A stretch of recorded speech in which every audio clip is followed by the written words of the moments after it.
Nitish Kumar outdated CM అనే ప్రచారం విపక్షంలోనే కాదు స్వపక్షంలోనూ వస్తోంది.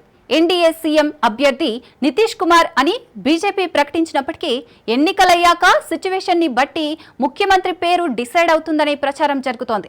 గత అసెంబ్లీ ఎన్నికల్లో బీజేపీ ఆర్జేడీ పార్టీల కంటే అతి తక్కువ అసెంబ్లీ సభ్యులను కలిగి ఉన్న జేడీయూ అధినేత నితీష్ కుమార్ ముఖ్యమంత్రి కాగలిగారు. అయితే ఇప్పుడు పరిస్థితి చేయి దాటిపోతుందనే ప్రచారం జరుగుతోంది. ఎంపీల బలంతో ఎన్డీఏ ముఖ్యమంత్రి అభ్యర్థి నితీష్ అని ప్రకటించిన అసెంబ్లీలో బలం నిరూపించుకోకుంటే పీఠం జారిపోతుందనే మాట వినిపిస్తోంది.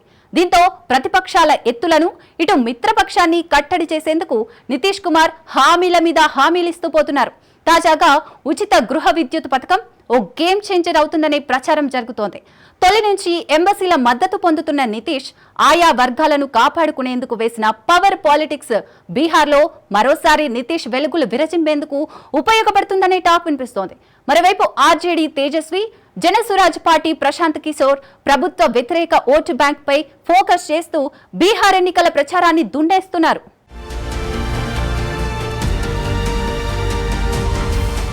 ఆలులో సమోసా ఉన్నంతకాలం బీహార్లో లాలు ఉంటారని నాటి ముఖ్యమంత్రి ఆర్జేడీ అధినేత లాలూ ప్రసాద్ యాదవ్ గంభీరంగా చెప్పేవారు. లాలూ తర్వాత బీహారు రాజకీయాల్లో అంతలా పాతుకుపోయిన మరో నేత ముఖ్యమంత్రి నితీష్ కుమార్. ఇద్దరు ఒకప్పుడు మిత్రులే, బీసీ ఉద్యమ నేతలే. అయితే ఇద్దరి రాజకీయ అవసరాలతో దారులు వేరయ్యాయి. ప్రస్తుతానికి ఒకరు కాంగ్రెస్ మహాగఠబంధన్ ఇండీ కూటమి వైపు ఉంటే మరొకరు ఎన్డీఏ వైపు ఉన్నారు. లాలూ తెరమరుగు అయినా ఆయన వారసుడిగా కుమారుడు తేజస్వి సీఎం సీటుపై ఆశలు పెంచుకుంటూ బీహార్ చుట్టేస్తున్నారు. మరోవైపు నితీష్ కుమార్ ప్రస్తుతానికి రాజకీయ వారసుడిగా కుమారుడిని ప్రకటించకుండా యువతరంతో పోటీ పడుతూ మరోసారి సీఎం సీట్ను కాపాడుకునే ప్రయత్నం చేస్తున్నారు. ఈ రెండు రాజకీయ కుటుంబాల మధ్య తాజాగా ఇప్పుడు ప్రశాంత్ కిషోర్ వచ్చేసి తాను సీఎం రేస్లో ఉంటానని చెప్పకనే చెప్పి మొత్తం 243 అసెంబ్లీ నియోజకవర్గాల్లో పోటీకి సై అంటున్నారు. ఇటు మరో యువనేత, దళిత నాయకుడు, ఎన్డీఏ మిత్రపక్షం ఎల్జేపీ అధినేత, కేంద్ర మంత్రి చిరాగ్ పాశ్వాన్ సీఎం పీఠంపై కన్నేశారు. సీఎం సీటు కోసం ప్రధానంగా యువనేతలు తేజస్వి యాదవ్, ప్రశాంత్ కిషోర్, చిరాగ్ పాశ్వాన్ పోటీ పడుతుండటంతో వారితో తీన్మరాడుకునేందుకు నితీష్ కుమార్ అసలు సిసలు రాజకీయాన్ని మొదలెట్టేశారు. ఎన్నికల ప్రచారంలో భారీ హామీలిస్తూ ప్రచారాన్ని ఊతరగొడుతున్నాయి విపక్ష పార్టీలు. నవంబర్లో జరగాల్సిన ఎన్నికలకు సంవత్సరం ముందు నుంచే ప్రణాళికలు రచిస్తున్న ప్రతిపక్ష పార్టీలు మేనిఫెస్టోలను ప్రజల్లోకి తీసుకెళ్తున్నాయి. ముఖ్యంగా 2000 రూపాయల పెన్షన్, మహిళా సంక్షేమ పథకాలతో ప్రశాంత్ కిషోర్ యువతరంగాన్ని కూడగట్టే ప్రయత్నం చేస్తున్నారు. తొలి నుంచి రాజకీయ అంగబలం, అర్ధబలం ఉన్న ఆర్జేడీ నేత తేజస్వి యాదవ్ ముస్లిం ఓటు బ్యాంకును కూడగడుతున్నారు. దీంతో ఇంటెలిజెన్స్ రిపోర్టులు ఎప్పటికప్పుడు తెప్పించుకుంటున్న నితీష్ కుమార్ ప్రజాకర్షక పథకాలను అప్గ్రేడ్ చేసుకుంటూ పోతున్నారు. దళిత్, ఎంబసీ, ఓటు బ్యాంకుపై పట్టు ఉన్న నితీష్ కుమార్ తన బలమేంటో, బలగమేంటో, వారి అవసరాలేంటో తెలుసుకుంటూ ప్రజాకర్షక పథకాలు ప్రకటించుకుంటూ వస్తున్నారు. తాజాగా ఆయన ప్రకటించిన ఉచిత గృహ విద్యుత్ పథకం ప్రతిపక్షాల ఎత్తులను చిత్తు చేసే అస్త్రం అనే టాక్ వస్తుంది.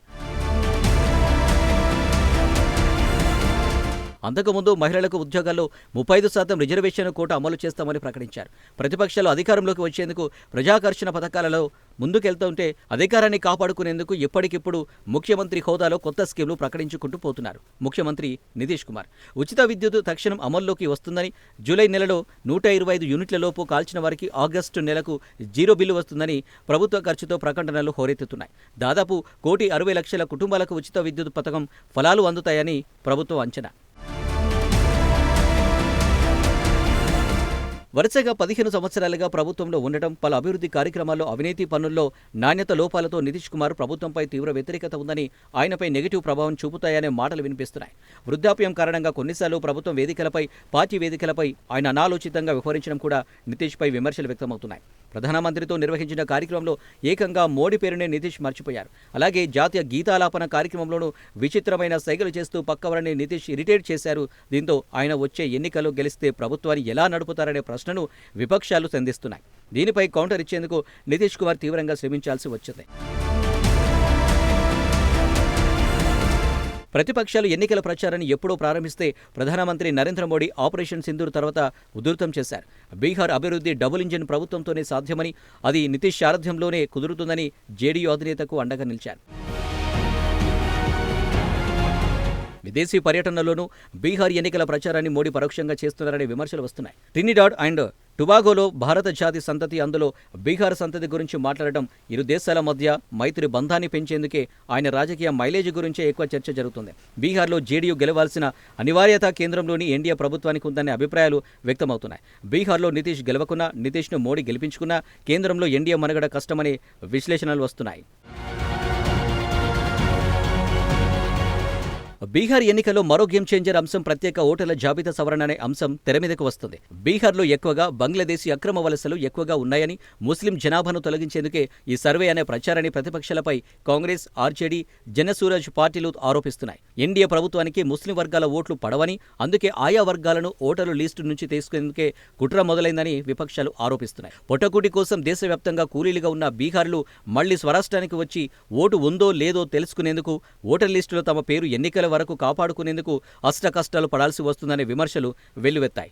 ఈసీని సైతం రాజకీయ పార్టీలు కోర్టుకు లాగాయి. చివరకు ఓటర్ల జాబితా సవరణకు సుప్రీం ఓకే చెప్పింది. బీహార్లో గత ఎన్నికల వాతావరణం రిపీట్ అయితే ప్రతి ఓటు కీలకమే కానుంది. బీహార్లో కాంగ్రెస్ నామమాత్రపు పాత్ర పోషిస్తుంది. ప్రధాన పార్టీలైన ఆర్జేడీ, బీజేపీ, జేడీయూల్లో నితీష్ కుమార్ పార్టీని అతి తక్కువ ఎమ్మెల్యేలను గెలవగలిగింది. 243 నియోజకవర్గాల్లో కేవలం 40+ ఎమ్మెల్యేలు మాత్రమే జేడీయూ గెలవగలిగింది. ఆర్జేడీ, బీజేపీ పార్టీలు చెరో 70+ గెలిచాయి. అసదుద్దీన్ మజ్లిస్ పార్టీ 5 సీట్లు గెలిచి లోకల్ పార్టీలకు సవాల్గా నిలిచింది.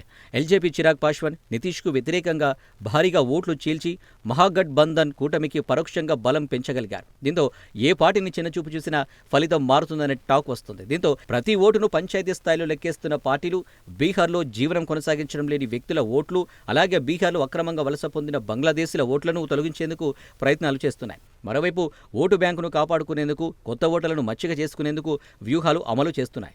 బీహార్ సీఎం నితీష్ మహిళా ఓటర్లను దృష్టిలో పెట్టుకుని 35% ఉద్యోగ రిజర్వేషన్లు కల్పిస్తున్నారు. అలాగే పొలిటికల్ రిజర్వేషన్లు 75% మించి ఇచ్చేలా చట్టం చేశారు. అయితే చట్టాన్ని కోర్టు కొట్టివేసినా ఆయా వర్గాల కోసం నితీష్ శ్రమించారనే ఇంపాక్ట్ కలిగించేలా పొలిటికల్ స్పీచ్లు సాగుతున్నాయి. బీహార్లో ప్రతి ఓటు, ప్రతి ఎమ్మెల్యే సీటు కీలకం కావడంతో కూటముల్లోనే అంతర్గతంగా తీవ్ర పోటీ నెలకొంది. గత ఎన్నికల్లో జేడీయూ 40+ సీటు మాత్రమే గెలవడంతో నితీష్కు ఈసారి తక్కువ సీట్లు ఇస్తామని లోకల్ బీజేపీ నేతలు ప్రపోజ్ చేస్తున్నారు. అయితే లోక్సభ ఎన్నికల్లో ఎంపీ సీట్లు జేడీయూ గెలవడంతో లెక్క ఈక్వల్ అయిందని నితీష్ టీం అంటుంది. పైగా సీఎం క్యాండిడేట్ కావడంతో జేడీయూ పార్టీకి ఎక్కువ సీట్లు ఇవ్వాలనే డిమాండ్స్ వస్తున్నాయి. లోక్సభ ఎన్నికల తర్వాత ప్రజాకర్షక పథకాలు ప్రకటిస్తూ వస్తున్న నితీష్ కుమార్ ఇటు స్వపక్షంలోని బీజేపీకి, అటు విపక్షంలోని ఇండి కూటమికి సవాల్ విస్తున్నారు. తనకు ఏజ్ బార్ అనేది అసలు ఫ్యాక్టరే కాబోదని, బడుగు బలహీన వర్గాల ముఖ్యంగా కుర్మీలు, ముస్లింస్లోని నిమ్న వర్గాలు, మహిళలు అండగా ఉంటారని ఆర్జేడీ యాదవ సామాజిక వర్గాలను, ముస్లిం సామాజిక వర్గాలను దువ్వుతుంది. ఎల్జేపీ చిరాగ్ పాశ్వాన్ దళిత సామాజిక వర్గంపై కన్నేశారు. ఇటు బీజేపీ హిందూ ఓట్ల పోలరైజేషన్ కోసం ప్రయత్నిస్తోంది. మజ్లిస్ పార్టీ ముస్లిం ప్రాబల్య ప్రాంతంలో చాప కింద నీరులా దూసుకుపోతుంది. ఎటొచ్చి పార్టీల ఓట్ల బ్యాంకు కూడా ఇతర ప్రాంతాల్లో ఉంటున్న ఏ పార్టీకి కొమ్మకాయని సామాన్య ఓటర్లే బీహారీ నేతల తలరాత మార్చనున్నారు.